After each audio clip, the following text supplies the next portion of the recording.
وأما قول بعض الناس السفهاء إنه لا تجب علينا طاعة ولاة الأمور إلا إذا استقاموا استقامة تامة، فهذا خطأ، هذا غلط، هذا ليس من الشرع في شيء، بل هذا من مذهب الخوارج الذين يريدون من ولاة الأمور أن يستقيموا على أمر الله في كل شيء.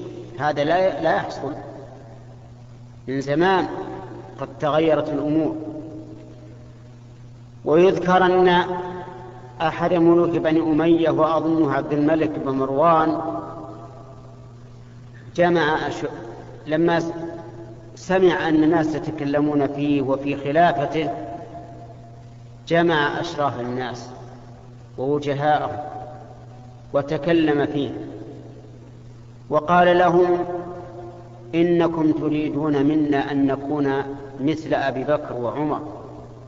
قالوا: نعم، أنت خليفة وهم خليفة. قال: كونوا أنتم مثل رجال أبي بكر وعمر ونكون مثل أبي بكر وعمر. هذا جواب عظيم. الناس إذا تغيروا لا بد أن يغير الله ولاته، كما تكونون يولى عليكم. أما أن تريدوا أن يريد الناس من الولاة أن يكونوا مثل الخلفاء وهم أبعد ما يكون عن رجال الخلفاء، هذا غير صحيح. الله حكيم عز وجل. وكذلك نولي بعض الظالمين بعضا بما كانوا يكسبون. وذكروا أن رجلا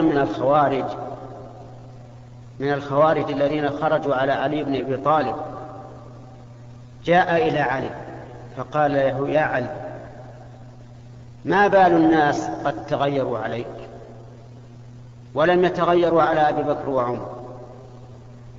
قال: لأن رجال أبي بكر وعمر أنا وأمثالي، ورجالي أنت وأمثالك. كلام جيد، يعني أنت ما في خير فلذلك تغير الناس علينا.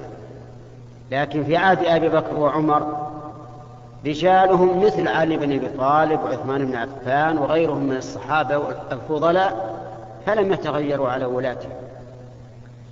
الحاصل أنه يجب علينا أن نسمع ونطيع لولاة أمورنا في كل شيء إلا في معصية الخالق، لأن معصية الخالق ليس لهم أن يأمروا الناس بها، فلما لم يكن لهم أن يأمروا الناس بها لم يكن للناس عليهم طاعة في معصية الله عز وجل.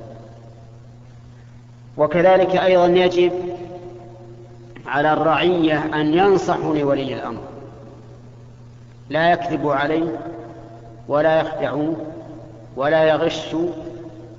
ومع الأسف أن الناس اليوم عندهم كذب وتحايل على أنظمة الدولة ورشاوى وغير ذلك مما لا تليق بالعاقل فضلا عن المسلم. إذا كانت الدول الكافرة تعاقب من يأخذ الرشوة ولو كان من أكبر الناس، فالذي يعاقب من يأخذ الرشوة هو الله عز وجل. نحن نؤمن بالله وبما جاء على لسان رسوله صلى الله عليه وسلم. وإذا كان النبي صلى الله عليه وسلم لعن الراشي والمرتشي، فعقوبة الله أشد من عقوبة الآدميين. ومع ذلك نجد الرشوة مع الأسف موجودة في جميع قطاعات الدولة إلا أن يشاء الله.